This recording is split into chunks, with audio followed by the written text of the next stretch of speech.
মৌলা, তোমার রহমতের সামনে আমার গুনার তো কোনো অস্তিত্ব নাই মৌলা। আমার গুনাহ না হয় পাহাড় পরিমাণ হবে, বেশি থেকে বেশি আসমান পরিমাণ হবে, না হয় পুরা পৃথিবী পরিমাণ হবে। তোমার রহমত তো অগণিত, তোমার রহমত তো অসীম, তোমার রহমত তো আনলিমিটেড। এবার রব্বে করিম বলে, তাহলে ঘাবড়াস কেন, তাহলে মন ছোট করস কেন? আরে গুনাহ করেছো তো করেছো, কি হয়েছে? একবার তো তওবার মাধ্যমে আমি রবের দরবারে ফিরে আই। মৌলা, ফিরে আসতে পারবো তো? দরজা কি খোলা আছে?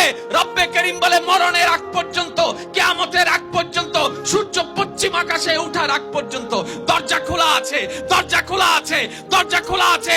এবার বান্দা বলে, মৌলা 24টা ঘন্টার কোন টাইমে আসলে সেই দরজা খোলা পাবো?